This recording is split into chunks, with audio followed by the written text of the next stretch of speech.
अगं अशा भूता काय या, अशा जवळ या. भार्गव रामाच्या शिवचापात भीती वाटण्यासारखे काहीच नाही आहे. पहा,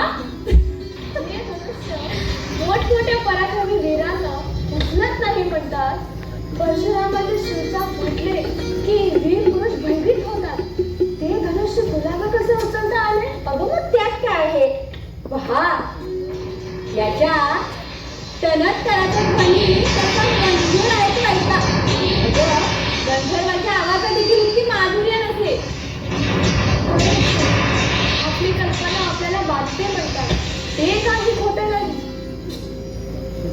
याच्या टनत्कारात भीती आहे याचे नाव ऐकतात मोठमोठे वीरांच्या अंगाचा थरकाप होतो वगैरेच्या गोष्टी नुसत्या आख्यायिका आहेत. पण खरे पाहिले असता यात असे काहीच नाही. हे धनुष्य हाती घेऊन भार्गव रामाने 21 वेळा निक्षत्रिय पृथ्वी केली आणि म्हणून तर क्षत्रियांना पिढ्यानपिढ्यापासून या धनुष्याचा बचत बसला आहे. पण वास्तविक पाहिले असता यात तसे काहीच नाही.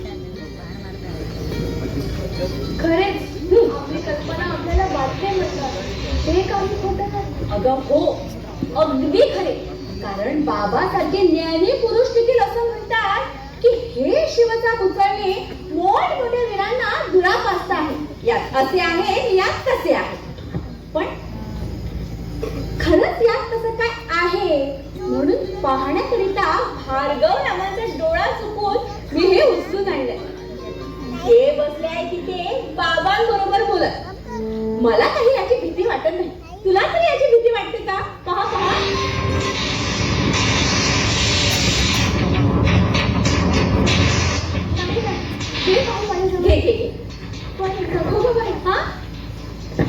तू अशीच भित्री असायची.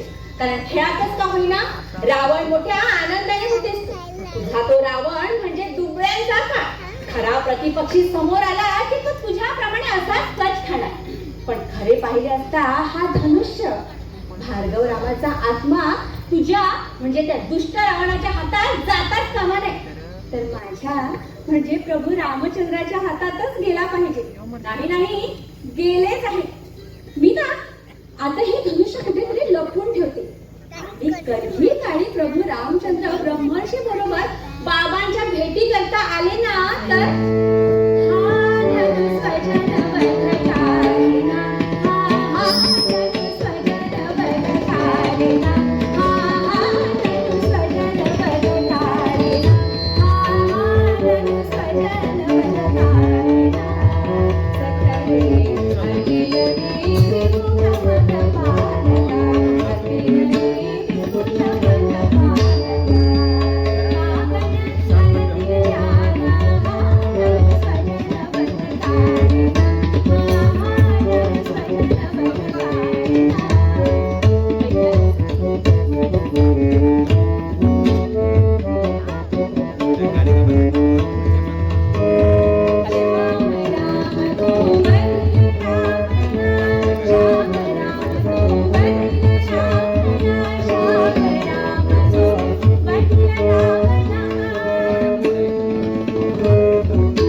वरासा अपमान झाला, वरासा अपमान झाला, वरासा अपमान झाला. राजा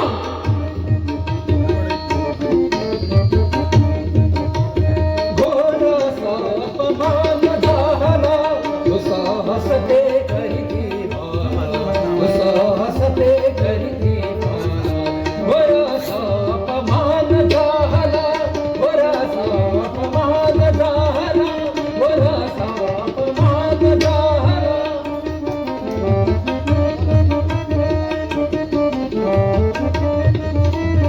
अपमानाचा घेर न बदला, अपमानाचा घेर न बदला, अपमानाचा घेर न बदला, अपमानाचा घेर न बदला. भस्म करीन मी सारी मिथिला, भस्म करीन मी, भस्म करीन मी, भस्म करीन मी सारी मिथिला. वरासा अपमान झाला, वरासा अपमान झाला.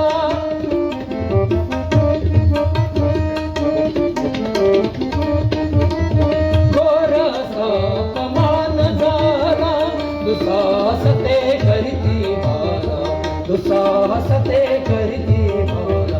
वरासा अपमान झाला, वरासा अपमान झाला, वरासा अपमान झाला, मान झाला, मान झाला.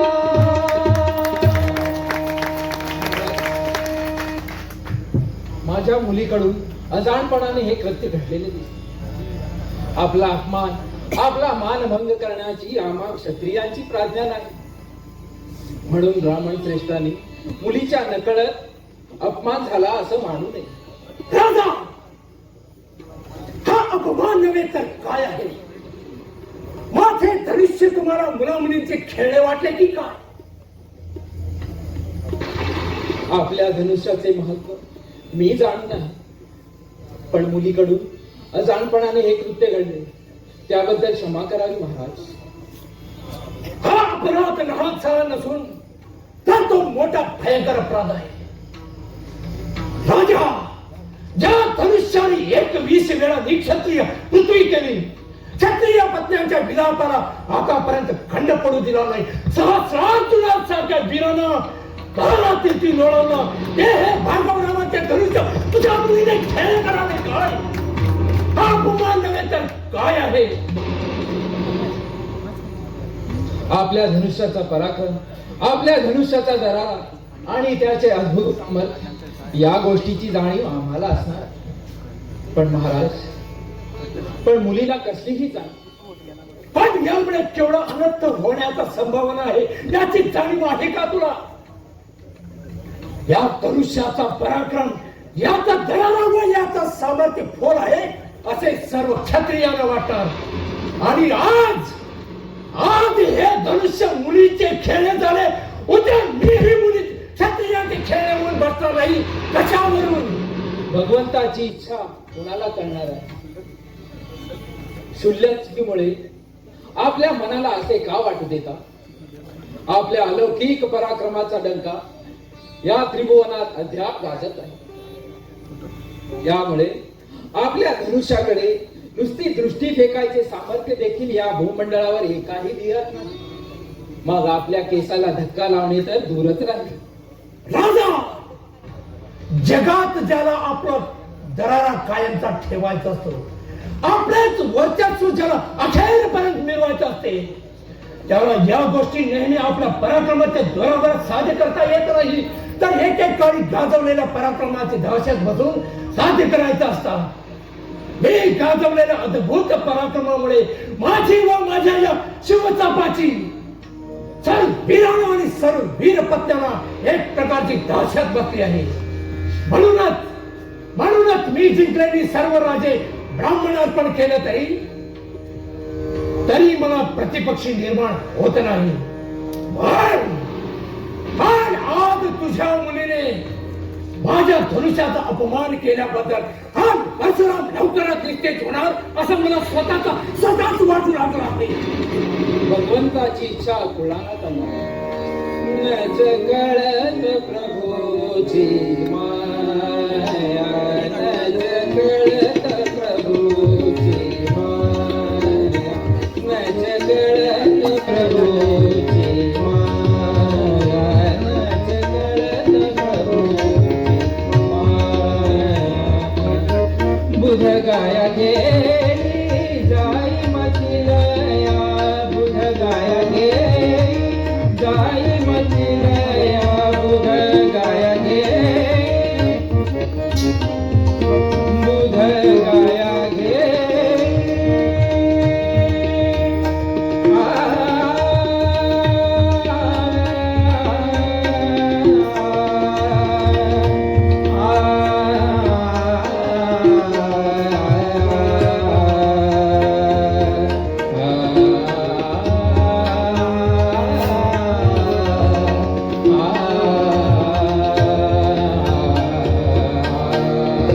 कळत प्रभूची माया, नज कळत प्रभूची माया, नज कळत प्रभूची माया.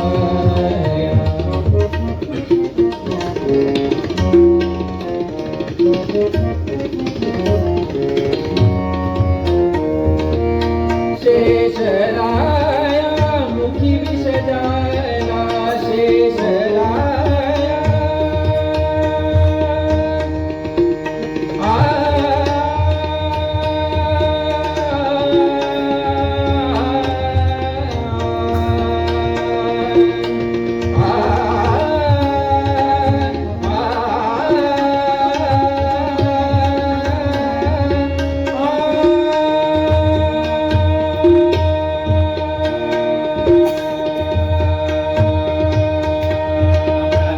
शेषराया मुखी विष जायला, शेषराया मुखी विष जायला, निर्मिसिताला नकुल कमराया, निर्मिसिताला नकुल कमराया. कळत प्रभूची माया, नज कळत प्रभूची माया, नज कळत प्रभूची, कळत प्रभूची, कळत प्रभूची माया.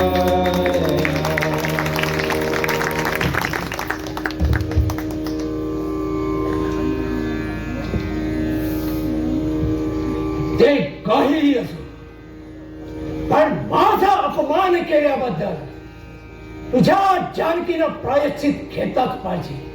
काय प्रायची? माझ्या जानकीला प्रायची? काय प्रायश्चित?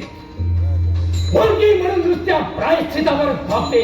मी असता तर त्याला देहांत प्रायश्चित दिलं असतं. राजा सर्व बलवान क्षत्रियाचा संहार करून त्याची राजे ब्राह्मणपण करताना माझ्या शिवचा पराजय स्पर्श करेल, त्या बरोबरच मी युद्ध करीन, इतना बरोबर मी युद्ध करणार नाही अशी केलेली प्रतिज्ञा तुला अवगत असेलच. पण तुझी जानकी स्त्री जातीची असल्यामुळे आज या परशुरामाला त्या प्रतिज्ञेपासून व्यस्त होण्याचा प्रसंग आला आहे. माझा या जमदग्नी पुत्राचा प्रतिज्ञा भंग केल्याच्या पापाबद्दल तुझ्या जानकीने कडकडीत ब्रह्मचार व्रताचा अंगीकार केलाच पाहिजे. हेच त्याला योग्य शासन. का माझ्या जानकीला एवढे कठीण प्रायची? कुलती जानकी बाळ मम लाडकी, कुलती जानकी बाळ मम लाडकी, कुलती जानकी बाळ मम लाडकी. जाणलती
राजा उठ. या परशुरामाच्या मुखातून एकदा शब्द निघाला म्हणजे सारे ब्रह्मांड दग्ध होण्याचा जरी प्रसंग आला तरी ते माघार घ्यायचं नाही. ब्रह्मांडाच्या कल्याणापेक्षा मी माझ्या शब्दाला अधिक किंमत देतो. माझा शब्द माझी प्रतिज्ञा पूर्ण व्हावी आणि तुझ्या जानकीनेही या प्रतिज्ञेपासून मुक्त व्हावी अशी जर तुझी इच्छा असेल तर त्याला एकच उपाय. कोणता तो उपाय महाराज? राजा तिच्या स्वयंवराकरिता या धनुष्याला प्रत्यंच्या चढविण्याचा पण तू जाहीर कर. पण राजा हे लक्षात ठेव,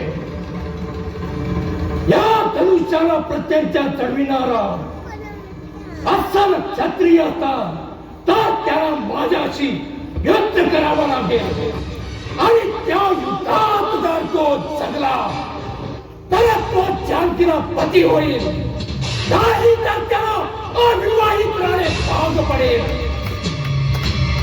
तुझ्या जानकीच्या तरुणोपायाला याशिवाय दुसरा उपाय नाही आणि माझ्या मानभंगाच्या पापाबद्दल याशिवाय दुसरा प्रायश्चित्त नाही. नका महाराज नका. आज कुणी भाव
बोल.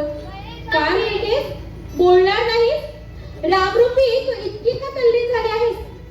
हो हो, झालेली दिसतेस खरी. कारण तुझा आणि रामचंद्राचा अगदी एक जीव झाला आहे खरं. जानकी, अगं, जेव्हा दोन जीव एकत्र येतात ना, तेव्हा तेव्हा आत्मानंदाचा प्रचंड गजर होतो. आणि त्या गजराच्या भरात माझा आवाज तुला ऐकू येत नसावा. हो हो, हेच खरं आहे. अगं, पण मी तरी कशाला तुझी तंद्री भंग करू? तू ना नेहमी अशीच रामरूपी तल्लीन राहा. म्हणजे मी की नाही अगदी तुझेच दर्शन घेत राहणार बरे. जानकी, काय ग? मी किती तरी आणि केवढ्याने हाका मारल्या, पण तू किसूर केलं नाहीस. कशात एवढी ढग झाली होती? हा, ह्या प्रतिज्ञे सारे तुझे लक्ष असावे. तरी म्हटले बोलत का नाही? चंद्रदनी, अगं आलीस तू? पहा बरे, हा प्रभू रामचंद्राची प्रतिमा तुझ्या रावणापेक्षा किती आनंदी व शांत आहे ती. आपल्या प्रत्येक कृतीपासून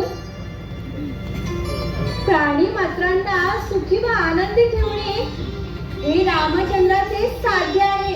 आणि यातच रामाचे रामायण आहे. पण तुझा तो रावण आपल्या प्रत्येक कृतीपासून प्राणी मात्रांना अगदी सुरडीत ना क्रूर व उन्मत्त पशुप्रमाणे जीवन कंठीत आहे. बरे बरे, माझा रावण कसाही असो, पण ज्या रामाला तू आपला समजतेस तो कुठे तुझा होऊन राहिला आहे? त्याला ह्या प्रतिमेने आपल्यासाठी केलं, म्हणून तो सर्वस्वी हिंसा झाला. तेव्हा त्याने आता तुझा व्हायला यावे तरी कोणता मार्ग नाही. आणि आला तरीही प्रतिमा त्याला कशी होऊ देणार? कारण ह्या प्रतिमेची तू भावी सवत आहेस. सवतीपासून होता होय ते आपले प्रियकराला दूर ठेवणे हे प्रत्येक स्त्रीचे कर्तव्य आहे. बाई प्रतिमे, तू आपल्या कर्तव्याला नेहमी जाग बरे. मी मस्तरग्रस्त होऊन तुझा राम हिरावून घेत नाही. अगं, मी तुला वियोग दुःखात कशाला लुटू? मी काय करणार आहे ठाऊक आहे. तू रामरूपी संलग्न झालीच आहेस, तेव्हा तुला माझ्या हृदयाशी अशीच वागून ठेवणार. कारण माझ्या रामाला तू प्रिय म्हणजे मला सुद्धा तू प्रिय. त्यामुळे पहा बरं, अगं ही राम प्रतिमा डोळे उघडून पहा तर खरं. पाहिली आहे, मी पाहिली आहे. पुन्हा पुन्हा कशा दाखवते? अगं, हा विशाल भाल प्रदेश पहा. ही विशालता रामाच्या उदात्त विचारांची अगदी विश्वव्यापिकता दर्शवते. आणि हे हास्यवदन पाहून भावी मानवी उत्क्रांतीचे कमलच प्रफुल्लित झाले की काय असे सुद्धा वाटते. खरेच खरे, पण मी इथे येऊन विसरले. काय? मी कशाकरिता बरी इथे आली होती? हो हो, मी तुला जलक्रीडेकरिता बोलावले. चालतेस ना? तिथे हंसा शांता वाट पाहत आहे. अगं थांब तर खरं. अगं ही राम प्रतिमा डोळे भरून पाहू दे मला अगोदर. अगं अगं, तू जलक्रीडेला चल. अगं थांब गं, मला पाहू दे म्हणते ना. तू पण पहा ना. या वदन लक्ष्मीप्रभा, या वदन लक्ष्मीप्रभा, या वदन लक्ष्मीप्रभा. ही गुलाल समचितान, ही गुलाल समचितान, ही गुलाल समचितान. बालरवीची विलसितना, बालरवीची विलसितना. वदन लक्ष्मीप्रभा, या वदन लक्ष्मीप्रभा.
राजा जनकाकडून हे काय पत्र लिहून आले आहे कुणास ठाऊक.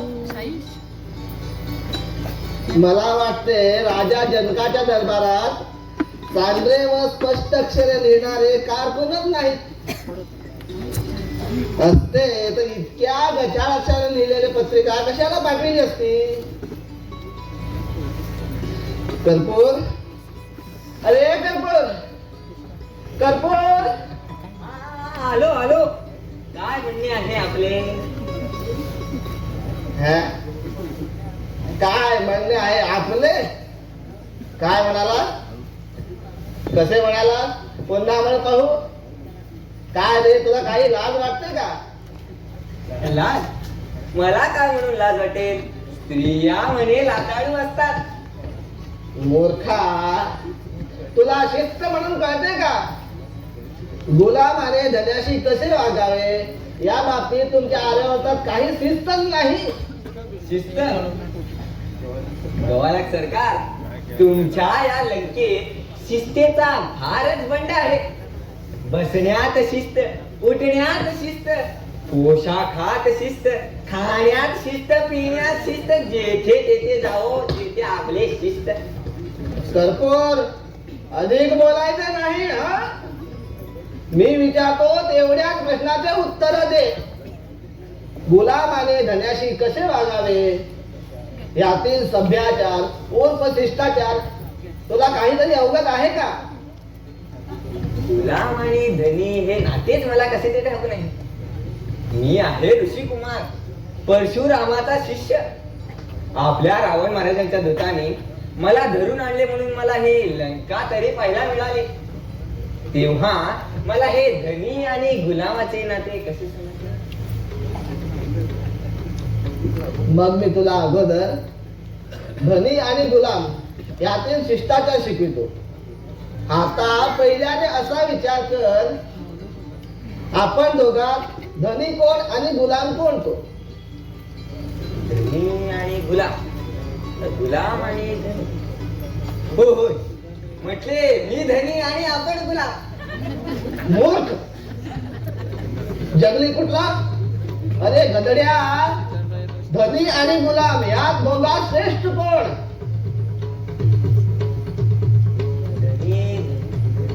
धनी हा शब्द, धनी हा 2 अक्षरी शब्द आहे आणि गुलाम, गुलाम हा 3 अक्षरी शब्द. सरकार, धनी या शब्दापेक्षा गुलाम हा एका शब्दाने श्रेष्ठ असल्यामुळे गुलामच धन्यापेक्षा श्रेष्ठ. का बरोबर आहे ना उत्तर? किती मठ्ठा आहेस रे तू? तुमच्या आल्यावर सारे लोक कसे मठ्ठा आहेत काय? छे छे छे छे. हे जर मट्ट असले तर तुमच्या रावण महाराजांच्या दूताच्या हातात असे मुकाटाने आले असते. तुम्हा दैत्याच्या ताब्यात निमूटपणे येणारा आणि त्यातच आनंद मानणारा तो मठ्ठ म्हणजे माझ्यासारखा. अशी तिकडे मठ्ठपणाची व्याख्या आहे. गदड्या, बघ तर तुझ्या मठ्ठपणाचे करणार. अरे हे पहा, धनी आणि गुलाम असे तुझे व माझे नाते आहे. मी कुठे तसे नाही म्हणतो. धनी व गुलाम असे तुझे व माझे नाते आहे, अगदी रात्र. अरे तसं नाही. काय रे, धनी व गुलाम यात धनी मी आणि गुलाम तू.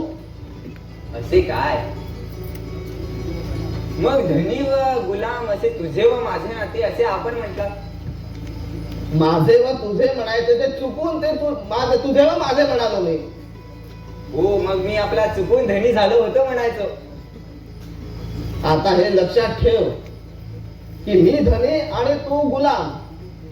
तू म्हणजे गुलाम आणि धन्याशी म्हणजे माझ्याशी कसं वागावे हे मी तुला शिकवणार आहे. धन्या पुढे गुलाम आला असता तर त्याने नेहमी असा लवून नमस्कार करावा. कसा म्हटले? हा असा असा असा नमस्कार करावा.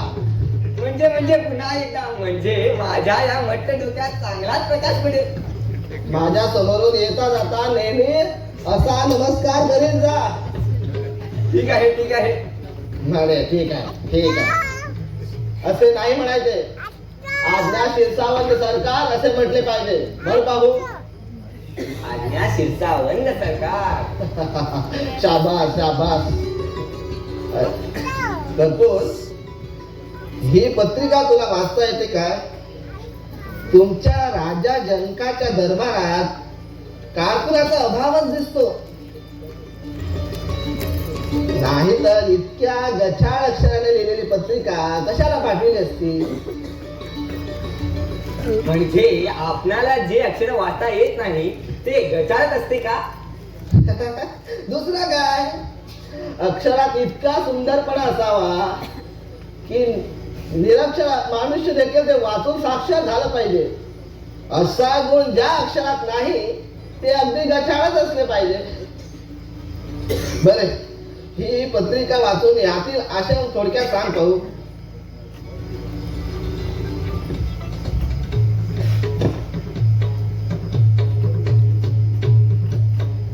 तात्पर्य इतकेच की राजा जनकाने आपल्या जानकीकरिता पण जाहीर केला आहे.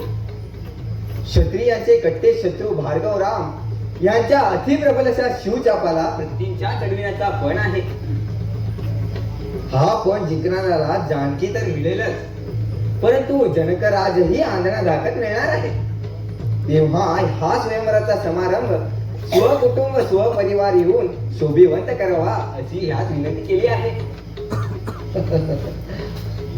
तर मग ठीक आहे. धनुष्याला प्रत्यंच्या चढविणे हे काय? आपण तर हा हा म्हणतात जानकी व जनकराज मिळणार, खात्रीने मिळणार. कर्पूर, मी राज मिळवणार ना? यात काय शंका? मिळवणार की नाही? हो, मिळवणार. कर्पूर, असंच आमच्या शस्त्रागारात जा आणि तिथे आमचे आजोबांचे मोठमोठे धनुष्य आहेत ती घेऊन ये. अभ्यासाने काय साध्य होत नाही. वाळूच्या कडातून देखील तेल काढता येते. मी असा भौतिक सुखभोक्ता असा प्रयत्नवादी आहे.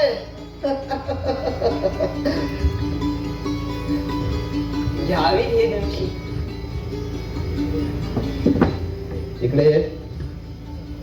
असा असा जवळ ये. अरे भिवू नकोस, इकडे ये. ये की. अरे ये म्हणतो ना.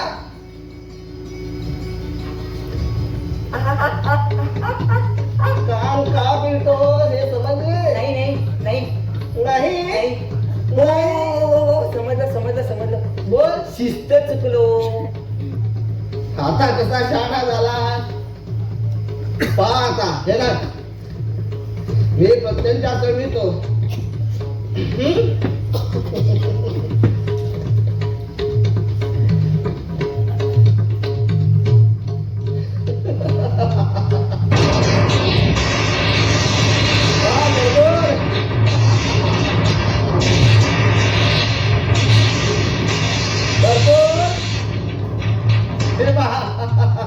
मी प्रत्यंच्या चढविला.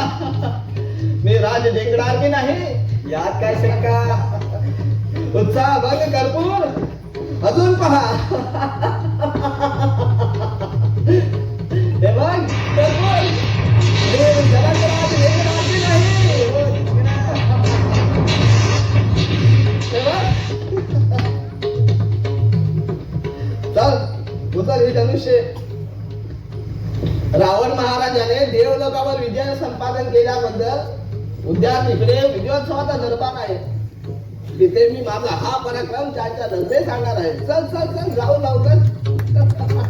द्राक्षांचा संगनवा सुजनांचा वासत. द्राक्षांचा संगनवा सुजनांचा वासत.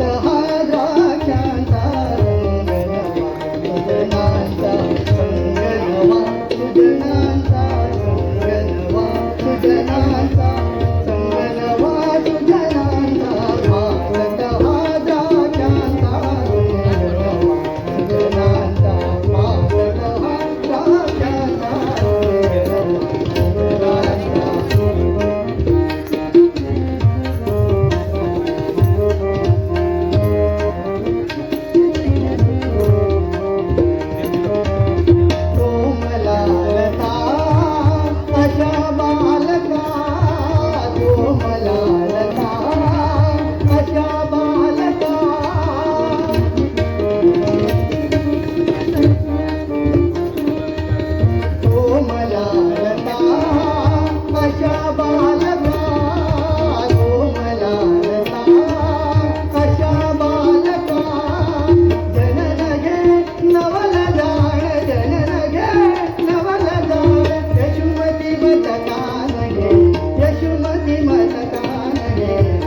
विश्वामित्र आज आपणाला घेऊन राजा जनकाने जाहीर केलेल्या स्वयंवरपणाच्या समारंभाकरिता निघणार आहे. तेव्हा आश्रमास नको का लवकर जायला? आपण तर सृष्टी सौंदर्याच्या निरीक्षणातून घडून गेलेले दिसतात. अशा शुभ प्रसंगी निसर्गाने मला हा प्रसादच अर्पण केला होता. तो स्वयंवराचा पण लाच जिंकता यावा अशी गुरुजींची फार इच्छा आहे. हा प्रसाद त्यांना एक प्रकारचा शुभ शकूनच आहे. हे निसर्गाच्या प्रसादा, तुझ्या दृश्यचरित्रात कितीतरी बोध घेण्यासारख्या गोष्टी आहेत. लक्ष्मणा, सूक्ष्म दृष्टीने पाहिले असता मानवी बुद्धीचा सामान्य बुद्धीला थक्क करून सोडण्या इतका विकास व्हायला या निसर्गाचीच घटना कारणीभूत झाली आहे. वृक्षापासून फलाचे पतन होणे ही जरी सहज क्रिया असली तरी ती पासून मनुष्याला एखाद्या तत्वाचा शोध लावता येतो. या प्रसादाच्या मूक शिकवणीने मी असा निश्चय केला आहे. तर ये.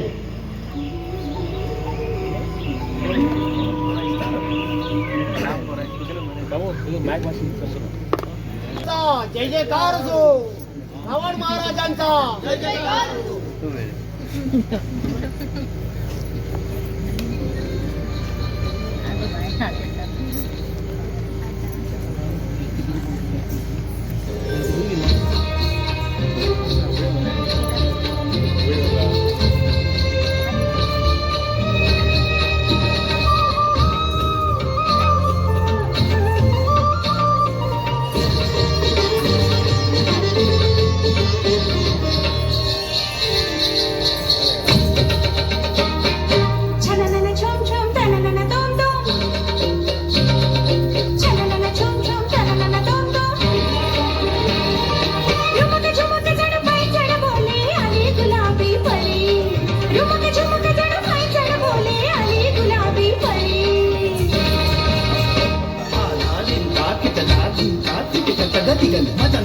तो बाण हरपुनी भान करान सुकान थै थै थै तक्रान तक्रान थै तक्रान तक्रान थै तक्रान तक्रान थै.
रावण महाराजांचा जय जयकार असो. रावण महाराजांचा जय जयकार असो. आम्ही आज साम्राज्याधिपती झालो म्हणून तुम्ही जो आमचा असा जय जयकार चालवलेला आहे तो ऐकून आम्हाला पराकाष्ठेचा आनंद होत आहे. आम्ही जगविख्यात असा पराक्रम गाजून सर्व देवलोक धुळीस मिळवलं आणि तेथील अनोट संपत्ती आणून आमच्या लंकेत ठेवली. साम्राज्याधिपती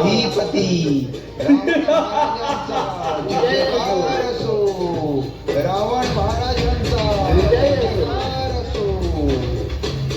राजे महाराजे आणि अधिराजे हो, आम्ही आता अजिंक्य झालेलो आहोत. आमच्या बरोबरीचा सम्राट आता कुणीच उरलेला नाही. ब्रह्मलोकाचा राजा ब्रह्मदेव, कैलास लोकाचा राजा कैलासनाथ आणि इंद्रलोकाचा राजा देवेंद्र इत्यादी राजांनी आमची सत्ता मान्य करून कलरूपाने खंडणी करण्याची कबूल केलेली आहे. आता आमची सत्ता अबाधित झाली. आर्यावर्तातील राजे जनक आणि दशरथ यांना आम्ही आपली सत्ता मान्य करायला लावली की आम्ही ते लोकाधिपती म्हणून घेणार आहोत. आणि तुम्ही त्यावेळी आमचा असाच जय जयकार कराल आणि तो आम्ही मोठ्या आनंदाने ऐकू.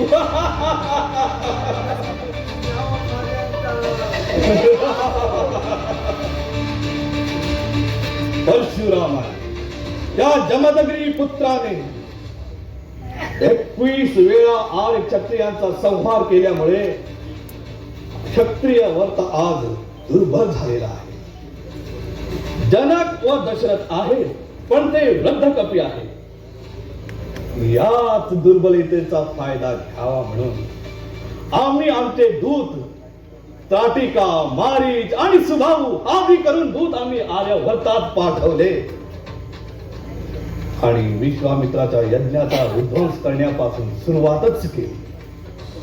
पण त्या विश्वामित्राने आमचा हा हेतू लागलीच ओळखून आर्य क्षत्रियात शास्त्र तेज निर्माण करण्यासाठी प्रयत्न चालविला आणि त्या दशरथाच्या पुत्राकडून या आमच्या यज्ञाचा विध्वंस केला आणि आमच्या दूतांचा सुद्धा विध्वंस केला त्याने. आम्ही आजपर्यंत देवलोकाच्या वर स्वारीवर होतो म्हणून विश्वामित्राकडे आम्हाला सतीक्षा नजर देता आली नाही. आता मात्र आम्ही स्वतः विश्वामित्राकडे जाणार आहोत आणि त्याबरोबरच आर्यवर्तातही जाणार आहोत.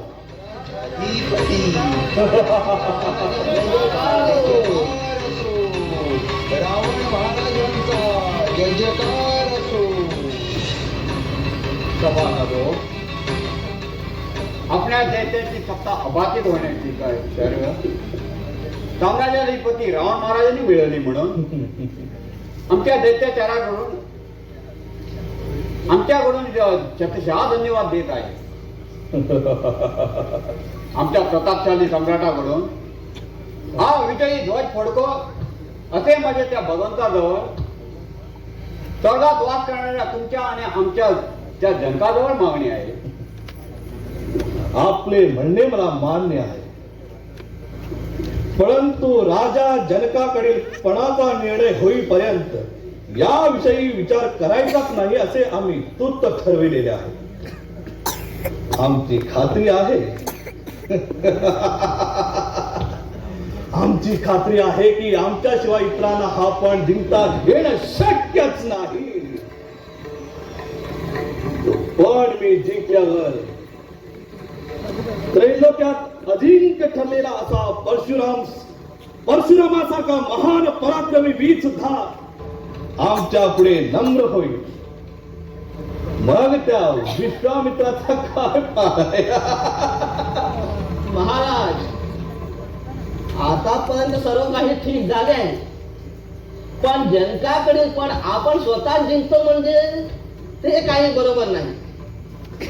कारण धनुष्याला प्रत्यंच्या चढविण्याचा पण तो काय तो आणि तो जिंकण्याकरता आपण मला आज्ञा करा. मी तो पण जिंकून येतो आणि जनक राज आपल्या चरणी अर्पण करतो. गवालाक्षराय, तुमची कृती जरी थोडी हास्यास्पद असली तरी तुमच्यात इतका उत्साह पाहून मला फारच फारच अत्यानंद होत आहे. दैत्य संस्कृतीच्या प्रसारात साम्राज्याधिपती रावण महाराजांनी चाललेल्या प्रयत्नाची उपकाराची अशंका फेड व्हावी म्हणून अशी वेदाची 10 खंडे केले म्हणून आम्हा दैत्याचाराकडून हा दशमुखी अशी पदवी अर्पण करण्यात येत आहे. काय म्हणा महाराज, आपण या पदवीचा स्वीकार करावा. शुभम भवतु.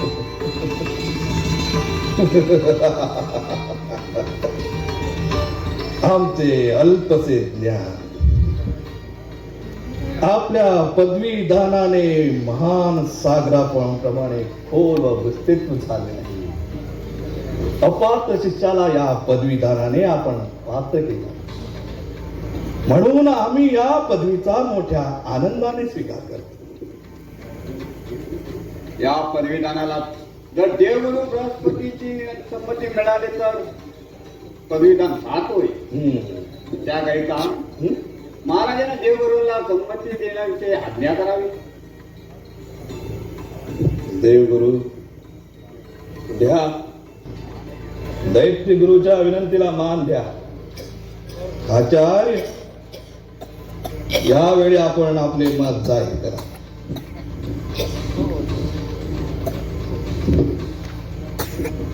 आपण अद्याप स्वस्तात बसला. देवगुरु, आपण अद्याप स्वस्तात बसलेला दिसतायत मला. इथे वेदाची आज्ञा नव्हे तर या लंकाधीशाची आज्ञा आहे. या लंकाधीशाची आज्ञा म्हणजे या मुखातून शब्द निघाल्यावर तो अमान्य करण्याची छाती प्रत्यक्ष देवेंद्रात सुद्धा नाही. मग देवगुरु बृहस्पतीचा काय? आपल्या प्रश्नाला उत्तर द्यायची माझी इच्छा नव्हती आणि मला वाटतं आपल्या प्रश्नाला उत्तर मिळावे अशी आपण अपेक्षाही करू नये. उत्तर मिळालेच पाहिजे.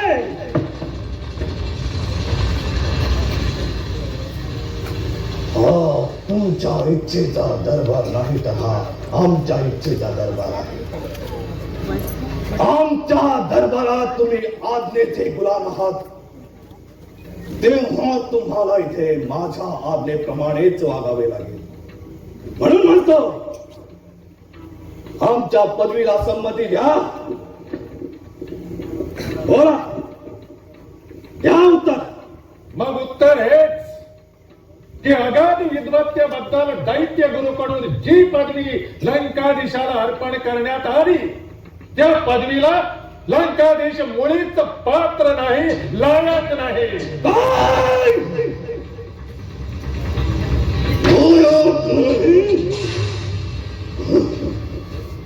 बृहस्पती, तू यावेळी लंकाधीशाच्या दरबारात आहेस आणि लंकाधीशाचा दरबार म्हणजे अटापटाचा केस पाडणारा पंडिताच्या हातातील बाहुली असणारा देवेंद्राचा दरबार नाही.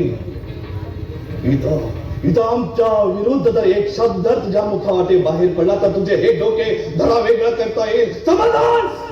मुखावाटे शब्द बाहेर पडला, आता माझं डोकं धडापासून वेगळं हो किंवा या माझ्या शरीराचे तुझ्याकडून वाटेल तेवढे धिंडवडे निघोत, पण या देवगुरूची जिव्हा एकच वाणी बोलणार की दैत्याकडून देव केलेल्या दशमुखी या पदवीला तू पात्र नाहीस, लायक नाही. पुन्हा ते लंकाधीशाच्या दरबारात बृहस्पतीचा उद्धवपणा चालणार नाही. ज्याच्या चिरंजीवाने देवेंद्राला अमरावतीच्या सिंहासनावरून खाली खेचलं आणि इंद्राणीचा पदर ओढून तिला भर दरबारात हो फोडायला लावलं आणि आपली शिक्षा मान्य करायला लावली, अशा या लंकाधीशाच्या दरबारात बृहस्पतीच्या उज्ज्वलतेचा आता जिरलाच पाहिजे. देवेंद्राची सत्ता आणि लक्ष्मी ज्या अर्थी आमच्या चरणी लीन झाल्या आहेत त्याच अर्थी देवगुरुची विद्वत्ता देखील आमच्या चरणी लीन झालीच पाहिजे. सत्ता आणि लक्ष्मी याने जरी तुझ्या चरणावर लोटांगण घातले तरी विद्वानाची विद्वत्ता त्याची निष्प्रता तुझ्या चरणी कधीही प्राणांतही नम्र होणार नाही. सत्तेचा राजदंड ज्याच्या अंगात अखंड वावरत असते तो विद्वत्तेला किंवा निष्प्रतेला क्षणार्धात आपली दासी करून सोडतो.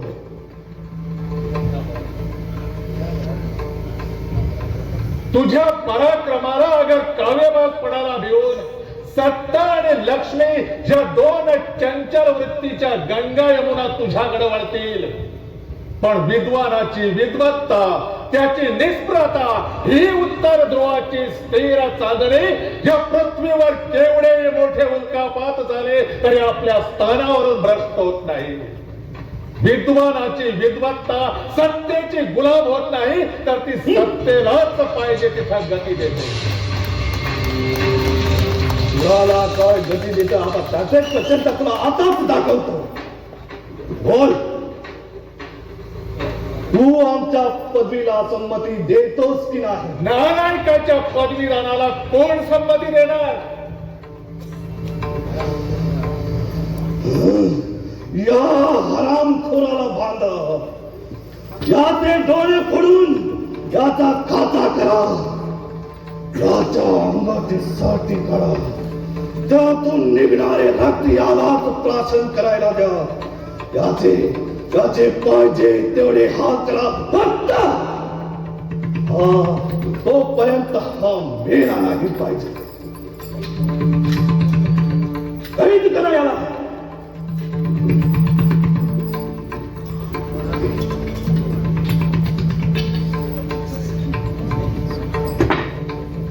माझ्या डोळ्यांच्या खाचा करा, माझ्या अंगाची सारटी सोडून त्याचे रक्त मला प्राशन करायला लावा, पण माझ्या मुखातून निघालेला शब्द मी कधीही प्राणांतही बदलणार नाही. या हरामखोराचे डोळे माझ्या समोरच फोडा. शरीराच्या सुखाकडे पाहून भलत्याच गोष्टीला मान तुकवणारा मी नव्हे. अरे जेथे विद्वत्ता वास करीत असते आणि खऱ्या विद्वत्तेनं ज्याच्या अंतःकरणात घर केलं ते अंतःकरण लहानगुल चालनादी बंधनाची ताडकन तोडून आलीत असते. माझं शरीर तुझ्या ताब्यात आहे म्हणून त्यावर तुला अधिकार गाजवता येईल, पण माझी सद विवेक बुद्धी तुझी कधीही गुलाम होणार नाही. अरे विद्वानाची निष्प्रताच ही तुझ्यासारख्या दुष्टाच्या विनाश काळाची जननी होय. म्हणून हा देवगुरु बृहस्पती मरेल, पण तुझी व्यर्थ स्तुती करून माझी शुद्ध जीवा मी कधीही विटाळणार नाही. माझा प्रतिकार या लंकाधीशाचा प्रतिकार करण्याची छाती कुणात आहे? देवेंद्रात आहे, ब्रह्मात आहे की कैलासात आहे? आणि तर तुझ्या वाणीत असेल तर सापाच्या तोंडाप्रमाणे तुझं हे तोंड तोडून टाकायला काय उशीर आहे? तुझा प्रतिकार करायची शक्ती जरी देवेंद्रिकात नसली तरी परशुरामाच्या शिवत सापात आहे हे खास. काय परशुराम आम्हाला शक्य होईल? हे शक्यच नाही. आम्हा दैत्यावर परशुराम कधीच शत्रू होणार नाही. परशुराम हा युद्धतेचा चाहता आहे, सत्तेचा नाही. तेव्हा तो आमच्यावर कधीच शत्रू चालणार नाही. परशुराम तुझा शत्रू हो किंवा मित्र हो, पण परशुरामाच्या शिवधनुष्याला प्रत्यंत चढविणारा वीर तुझा गर्वभंग करील अशी माझी मनोदेवता तरी मला सांग. तुझ्या मनोधर्तीची साक्ष काय कामाची? हे शिवधनुष्याला नमविण्याचे सामर्थ या माझ्या मनगटात आहे. अरे तुझ्या मनगटात किती सामर्थ्य आहे हे आजमावून पाहण्याची शक्ती त्या ब्रह्मर्षी विश्वामित्रांना घेतली आहे. तेव्हा त्याचे प्रत्यंतर तो ब्रह्मर्षी विश्वामित्रच तुला देईल. विश्वामित्राची काय प्राज्ञा आहे?